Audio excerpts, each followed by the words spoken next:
Real Madrid, Barça, un gros duel à venir entre Bellingham et Lewandowski pour le Pichichi?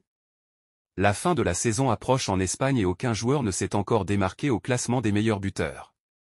Si Jude Bellingham occupe la première place, plusieurs autres, dont Robert Lewandowski, peut encore prétendre au trophée Pichichi. Zapping 11 mondial exclu, l'interview, petit frère, de Moussa Diaby.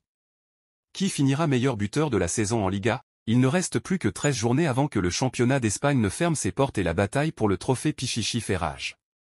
En tête du classement avec 16 réalisations, le milieu de terrain anglais du Real Madrid, Jude Bellingham, est talonné par Borja Mayoral, Retafe, Artem Dovbyk, Gérone, Alvaro Morata, Atlético Madrid et Ant Budimir, Osasuna, auteurs respectivement de 15, 14 et 13 buts depuis le début de la saison. Le buteur polonais du Barça, Robert Lewandowski, ne pointe, lui, qu'à 6e place de ce classement avec 12 réalisations. Le Polonais n'a pas dit son dernier mot. Auteur d'un doublé lors de la victoire barcelonaise, 2-1, face au Celta Vigo hier soir, l'ancien attaquant du Bayern Munich n'a pas dit son dernier mot malgré la mauvaise forme de son équipe ces derniers temps. Presque exclu de la course au titre en Liga, humilié par le rival madrilène en finale de la Supercoupe d'Espagne, le Barça de Xavi, qui quittera la Catalogne à l'issue de la saison, ne produit pas un niveau de jeu digne des performances d'antan. Ce qui explique que le Polonais soit loin de ses standards de l'année passée où il avait remporté le trophée de meilleur buteur du championnat espagnol avec 23 buts. S'il parvient à dicter le rythme de son équipe et à rattraper Jude Bellingham, ce trophée Pichichi pourrait avoir une saveur encore plus particulière. Très bonne nouvelle pour le Barça et Xavi. Sorti sur blessure le 19 novembre dernier lors de la victoire de l'Espagne face à la Géorgie, 3-1, comptant pour les qualifications pour l'Euro 2024, Gavi souffre d'une rupture complète du ligament croisé antérieur du genou droit et une blessure associée au ménisque externe. Une blessure qui va le tenir éloigné des terrains jusqu'à la fin de saison, et donc lui faire manquer l'Euro en Allemagne. En conférence de presse, l'entraîneur de FC Barcelone, Xavi, a donné de très bonnes nouvelles concernant le jeune milieu de terrain qui manque énormément au club catalan depuis sa blessure. La convalescence de Gavi se passe très bien, mieux que prévu. Il est heureux. Il a déjà assimilé et accepté que c'est une longue absence mais c'est une personne très importante dans le vestiaire, a-t-il indiqué. Le FC Barcelone en a fini avec ses recherches. D'après la presse espagnole, la direction s'est arrêtée sur un nom pour prendre la succession de Xavi la saison prochaine. Xavi, c'est bientôt fini. L'entraîneur du FC Barcelone l'a lui-même annoncé le 27 janvier dernier à la suite d'une lourde défaite à domicile contre Villarreal, 5-3. Je tiens à annoncer que le 30 juin, je ne continuerai plus comme entraîneur du Barça.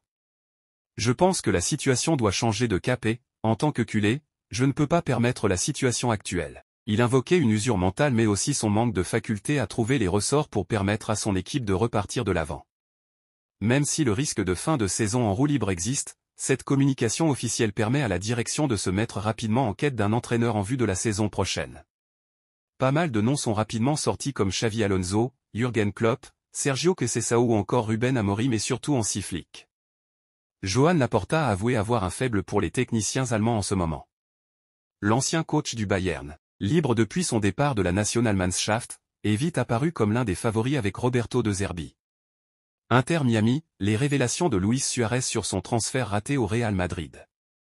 La piste Flick écartée en raison de la situation du Bayern. Sauf que les déboires actuels du Bayern Munich, en cas de licenciement, Thomas Tuchel a également été cité du côté du Barça, remettent en cause la venue de celui qui avait remporté la Ligue des Champions 2020 contre le PSG. Toujours très proche de l'écurie bavaroise et de ses dirigeants, Flick s'est rapproché de son ancien club ces derniers jours. En parallèle, Laporta a poursuivi ses recherches, notamment sur De Zerbi en demandant toujours plus d'informations à son sujet selon Sport. Les agents de l'Italien ont même été aperçus la semaine passée à Barcelone. Edmundo Capchi et Eduardo Knajr étaient surtout présents pour évoquer la situation de Ronald Araujo, dont ils défendent aussi les intérêts. Entre-temps, la donne a évolué. D'après les informations de AS publiées ce samedi, Deco et Laporta se sont entendus sur le choix du technicien de Brighton. Le duo d'hommes forts du Barça en a informé les représentants de Zerbi. Il y a tout de même un obstacle à la conclusion de ce dossier. Lié au Sigul jusqu'en 2026, l'entraîneur de 44 ans possède une clause libératoire de 10 millions d'euros dans son contrat. Un ultime obstacle à surmonter. Or, tout le monde connaît les difficultés économiques que rencontrent les Blaugrana depuis plusieurs saisons maintenant. Si cette somme n'apparaît pas si conséquente, elle est tout de même un frein. Le Barça avait d'ailleurs réglé 5 millions d'euros pour libérer Xavi de son ancien club d'Al Sadd au Qatar. AS ajoute tout de même un élément. Le club catalan a garanti aux agents de De Zerbi que s'il parvenait à trouver une solution, quelle qu'elle soit, l'actuel entraîneur de Brighton sera sur le banc du Barça au 1er juillet prochain. Un nouveau feuilleton s'engage. Inter Miami, les révélations de Luis Suarez sur son transfert raté au Real Madrid. Luis Suarez avec l'Inter Miami. Anecdote complètement folle. La légende uruguayenne, Luis Suarez, est rentré dans l'histoire du FC Barcelone et de l'Atlético de Madrid pour les grands accomplissements qu'on lui connaît mais, avant de jouer pour ces deux équipes, il aurait très bien pu le faire pour le Real Madrid. C'est en effet ce que le pistolero natif de Salto a expliqué dans une récente interview pour la chaîne YouTube de La Mesa. Mon représentant a parlé avec Madrid. Avant la Coupe du Monde 2014, le Real Madrid voulait me recruter et tout allait dans le bon sens. Il pensait vendre Benzema à Arsenal, tout était déjà fait. Quand la Coupe du Monde a commencé, le Barça s'est lancé dans la course, et évidemment j'ai préféré le Barça. Avec la situation de morsure, Madrid a perdu tout intérêt et le Barça est devenu plus intéressé. Finalement, j'avais les deux options et j'ai choisi le Barça parce que c'était mon rêve. Dans la suite de l'entretien, l'international de la Céleste a également confirmé que la franchise floridienne allait être sa dernière danse dans sa carrière. L'Inter Miami sera mon dernier club, ma famille le sait déjà. Je n'ai toujours pas de date, mais c'est la dernière étape. Je suis préparé pour ce dernier défi, mais il y a une usure inévitable et à la fin. Je veux avoir une qualité de vie, a déclaré l'actuel joueur de l'Inter Miami à propos cette anecdote à l'été 2014. Le joueur de 37 ans a signé l'année dernière un contrat avec l'équipe de Major League Soccer pour la nouvelle saison après son passage avec le club brésilien de Grêmio. Comme quoi, l'histoire aurait pu être bien différente. FC Barcelone, Lamine Yamal a tout cassé. Lamine Yamal sous le maillot du Barça. Si le FC Barcelone est encore en crise, sa pépite Lamine Yamal continue de régaler tout le monde. La situation du FC Barcelone est plutôt compliquée. Empêtré dans une crise financière et sportive évidente, le Barça n'a plus que la Ligue des Champions pour sauver sa saison. Et force est de constater qu'au vu de ses prestations, il est difficile de présenter le club catalan comme un candidat sérieux au titre dans la plus prestigieuse des compétitions européennes. Les fans du champion d'Espagne en titre, déjà hors de la course pour défendre cette couronne de champion, ont tout de même quelques raisons de suivre la fin de saison et se consoler avec certaines choses. On pense ainsi aux jeunes de la Masia qui pointent peu à peu le bout de leur nez, et ils sont plutôt nombreux, à l'image de Marc Guiu ou Hector Fort et Pau Cubarsí. Et Lamine Yamal, forcément, qui est déjà un membre de l'équipe première à part entière. Inter Miami, les révélations de Luis Suarez sur son transfert raté au Real Madrid. Encore un record qui tombe. Avec son doublé face à Granada, 3-3, Lamine Yamal a encore écrit un peu plus son nom dans l'histoire du Barça, mais aussi du football espagnol. Il est par exemple devenu le joueur le plus jeune à inscrire un doublé dans le championnat espagnol. Il est aussi le joueur qui a atteint les 10 actions décisives, but plus passes décisives, en Liga de façon la plus précoce. Il est, au lendemain d'une déconvenue face au 19e de Liga, un des rares joueurs à se sauver dans les analyses des médias catalans.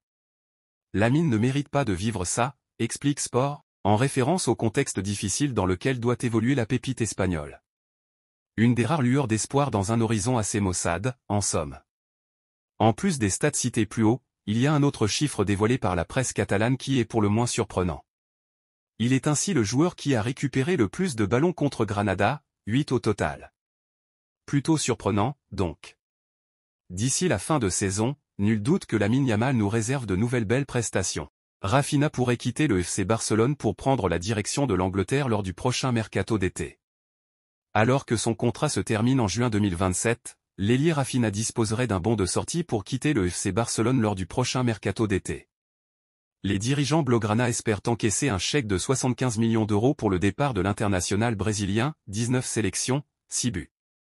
Concernant son avenir, le joueur de 27 ans pourrait faire son retour en Angleterre. 2 ans après son départ de Leeds United, ce dernier aurait des touches avec des clubs de Premier League. Selon les informations relayées par Fichage, 5 équipes anglaises lui feraient les yeux doux. Il s'agit d'Arsenal, Newcastle, Liverpool, West Ham et Tottenham. Cette saison, le natif de Porto Alegre a inscrit 4 buts et délivré cette passe décisive en 22 apparitions toutes compétitions confondues. Lewandowski, la polémique. Robert Lewandowski a donné la victoire au Barça sur le terrain du Celta, 1-2, samedi soir à Vigo, d'un pénalty qui aurait pu être retiré en raison de la course d'élan du vétéran polonais.